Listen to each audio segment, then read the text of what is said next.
the beginning to what was probably the most overpowered meta in the entirety of Grand Cross history, and so overpowered so that we didn't even get to have it on the global version. When this Blue Demon Meliodas released on the global version, it was a week after his counter unit, which is of course the Green Valenti. Should be somewhere in the box here, you guys all know what I'm talking about, but on the JP version, this Meliodas released first, and with this Pierce card here combined with the fact you could use him along with the Blue Lilia, it was pretty much unstoppable. You used this man alongside the Red Hauser, you threw out your 2 cards and you won, and there was nothing anyone could do to stop you. People would try using stuff like the Green Gill Thunder in the back, and you could not give your team enough HP or defense in order to survive this unit. He was also used for farming. Pretty much any content you chucked him in, he excelled massively and led to the very next character in the game being Valenti, or the character before him releasing on the global version being that Green Valenti. He was that OP.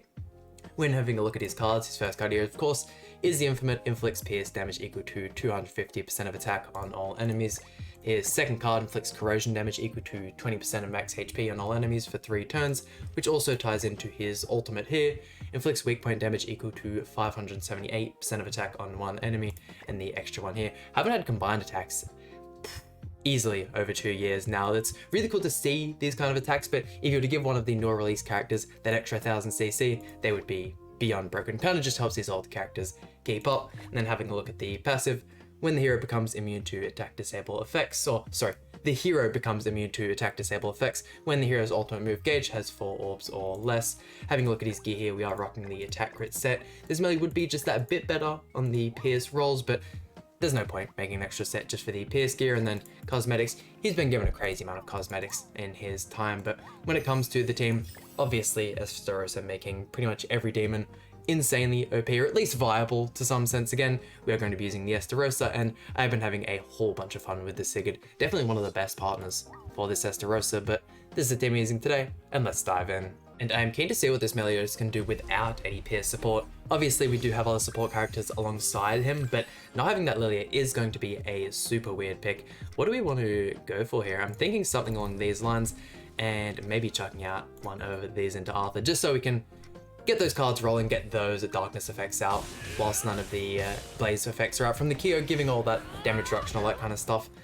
I mean, not terrible for Meliodas. The Barn team does have an insanely high HP pool, and FESTAROSSA will continue to be broken as long as this meta exists. My oh my, that unit is insane. Surely we can get more of those Pierce cards, rack up those darkness effects. Unfortunately, the Twigger has the taunt, which means we are going to have to get rid of him. I doubt even with the damage reduction from the ignites he'll be able to survive this, but the corrosion effect is nice and all. His ultimate could very well kill. We do have him 6/6 of course, so we are going to be doing quite a bit of damage to that there, but we definitely have stronger ultimates in the game now. The Margaret Sever ultimate, insanely strong, definitely one of the strongest single target ultimates we have. Escanor as well with the death effect, definitely the strongest single target ult we have in the game. Let's see, we'll go for another one of you there, and I feel like with just that one there, we can easily finish whoever he's going for. That'll most likely be the Twigger there. 200,000 damage from melee without any crit support, or without any Pierce support, I should say, is fairly decent. Obviously not what our boy FESTAROSSA is putting out, but I did go ahead and level 100 him for the showcase as well. I do use him as an association quite a bit, and I'm not too sure whether it's him or the red Meliodas that has slightly higher CC. I do believe it is a red Meliodas, but oh well, what can you do? Another Pierce card here, and then we can kind of go ahead and finish off the Barn. No debuffs on Barn. That is really, really scary. I mean, going for this here will apply more darkness, so it will give us the extra stats in the end. Having Kyo been alive for this whole match is really bad for us. Oh no. Should I have gone for Kyo? Are we gonna lose the whole match because damage reduction has completely cucked us? I mean, at this point we just have to pray that we can survive the Barn ultimate. Oh no. I threw so hard going for Barn then. Oh well, let's see it. Level 3 gift? Oh god. It was going so well. It was going so well, but here he is. Barn has to ruin all of the videos at least once. That's alright though, we're only the first match into it. I know we were type advantage throughout most of that match up there, but that stuff happens. Really, another AoE extort card. I was hoping for the extra Pierce card, that way we can get the full darkness proc nice and early on. I'm thinking going for this play here. The sooner we can get rid of melee, the sooner we can get rid of the single target buffs for himself, and we can remove the damage reduction, which will overall make everything easier. I suppose we could go for the Elizabeth instead. She will be giving a lot of stats to everyone.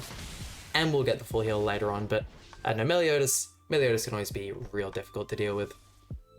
Let's see, 2 FESTAROSSA cards there, really nice. And if you guys have any team suggestions for the FESTAROSSA, we are still trying to work our way through all the demon characters and through all the characters with commandments as well, but if you guys have any characters which you'd prefer or like to see me do a little sooner than the others, once again, by all means, let me know. PS card coming in. Wow, look at that. Surely we could get our PS card to do more damage, especially if we can max out that darkness effect. Let's go. Extort's still on everyone. I feel like if I go for this here, throughout you, and then surely we can finish off Elizabeth and just those cards there. No crits on Melee. Oh, we got the one. 200,000 off a level 1. And then, man, I really wish the encroach applied before the card use, but in saying that, that would make FESTAROSSA even more broken, which I don't really feel like we need at this point in the game. FESTAROSSA, Escanor, I should say, in the back coming out. He is still, don't get me wrong, a really good character for CC purposes, and probably still in the top 4 highest characters for CC in the game. That Holy Relic helps him out so much in that fact. I don't know if it's really use him in PvP. You're a lot better off, especially if you have dupes for the main, using that Ragnarok Bind. His CC overall isn't that bad for the same reason as Escanor, that he has that Holy Relic to help him out. We'll go 1. I really want to go ahead and use that there, but I feel like we're going to miss the kill. We'll go for that. That'll get us the FESTAROSSA ultimate. We can kind of finish everyone off with that. Good that we're getting to see the FESTAROSSA. I feel like in the first couple showcases we did with the man, we were getting ultimates most matches, but I don't know. I feel like we've been finishing these most recent couple a lot quicker, so... Or in the matches where we do get it, we'll be versing a Terry or something along those lines, where he has the ult reduction. The Jack of Light Gotha could very easily remove our ultimate here as well. Wow, you see, when Escanor can't even crit on Sigurd, that's when you know man's aged. Can't even kill Sigurd at that either. Come on, man. You've Escanor fallen off, bro. There we go. We'll throw out that Extort card. That'll get the encroach on Gotha, and then we can see some massive damage from our boy. Surely double crit here. Yeah, and that's only 3-6. Bro is wild. And a full Archangel team. Oh man, these are so difficult to fight with FESTAROSSA, especially when the green Sariel's there. It makes everything such a hassle. Let's see. I am still gonna go for this here. I think attacking into that Sariel to get him as weak as possible, or when the taunt goes up, is our best bet. Man, I'd really like to be doing more damage than that with melee. I still just don't believe the Lilia is going to be the best bet in the middle though.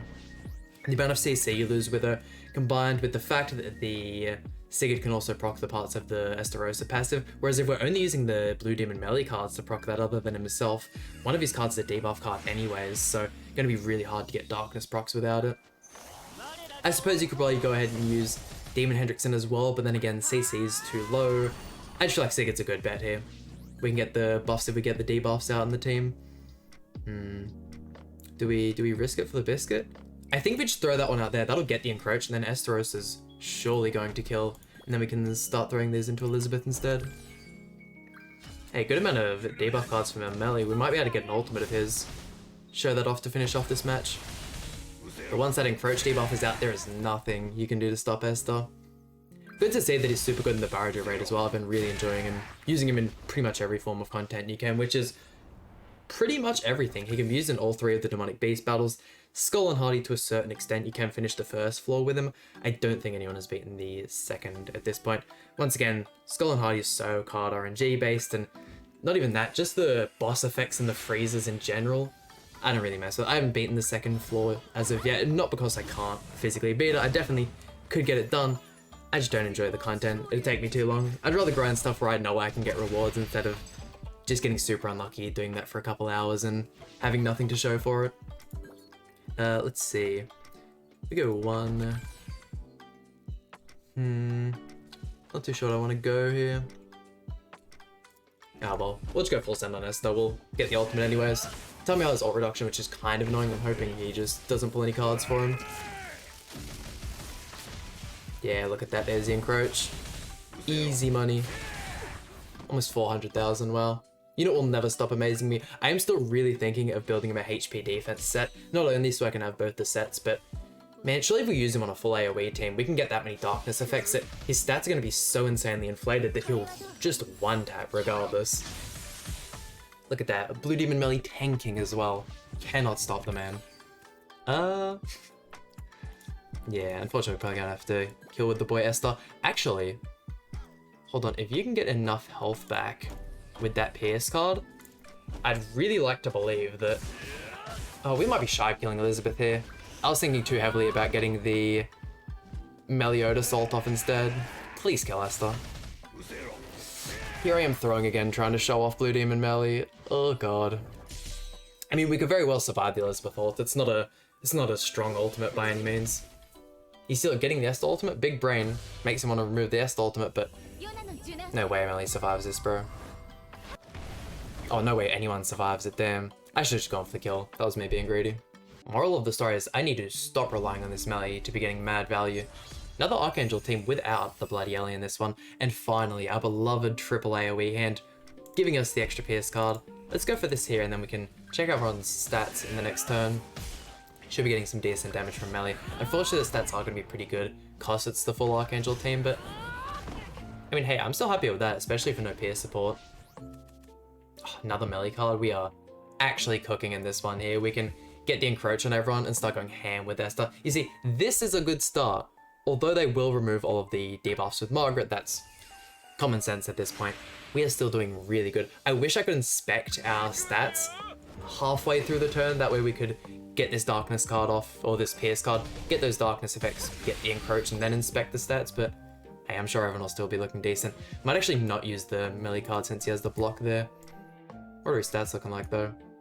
Yeah, 300,000, 25k attack there, pretty good. We'll go 1, 2, and then 3. That's the end of those guys. There's nothing they can do there. Will this unit ever get old? I feel like he's always going to be strong as well for the exact same reason the Trader Melee's forever going to be strong, that even if he's the worst unit in the team, look at how much he does. Look at how much he does. I know, especially because it's a PvP game, power creep happens fairly quickly, all that kind of stuff, but if he's the worst unit in the game, the fact that he's applying all these darkness effects and their grey effects as well, like that, giving everyone so many stat buffs, I can't see him. Maybe 2 years, 3 years, we could see this man no longer being a unit whatsoever in the team, but that is going to take some time, I can assure you that. Go 1, 2, 3, and then we'll get onto the final opponent. We can watch this. Sorry, will get absolutely torn up. Type disadvantage. Although he is getting quite a bit of healing back. Sariel is still an insanely fun unit. Definitely one of my top 10 favorite units in the game. Might not kill because we haven't got the encroach yet. Yeah, was kind of feeding, lol. Oh, God. All those debuffs as well. Man, today is just not my day. What am I thinking here? What kind of units in the demon team even have ult control? Surely we don't get one tap. What is this? So I'll just get rid of the Sigurd there. Okay, I'm happy with that. We do not need Sigurd in there. Just taking up all of our hands. All of our cards, I should say. How many have you got? You've got 3. Okay, we can go for that there and then get rid of you. Okay, so we still win this match, but let's move on to the final one. And our final opponent, man, especially with how much we have to attack with this team and the fact we're getting massively out CC'd, probably not an awful lot we can do here. This is definitely the best team you can run with FESTAROSSA. I had my doubts about the Assault Meliodas at the beginning, but combined with Sigurd and, once again, with the amount of stats he gives for the teams, the debuff he puts on the enemy teams, you can get to the point where, with all the extra stats FESTAROSSA is giving himself, and all the stat debuffs the Assault Melee is providing, mans can actually crit and do damage with these single target cards, all that kind of stuff. Yeah, not looking too great. Whereas, if we were using this team here, him attacking into us those 3 times, would have allowed us to fully proc the Sigurd passive turn 1, we'd have all of our buffs, there'd be 3 debuffs on the enemies. You get the gist of it. Let's see.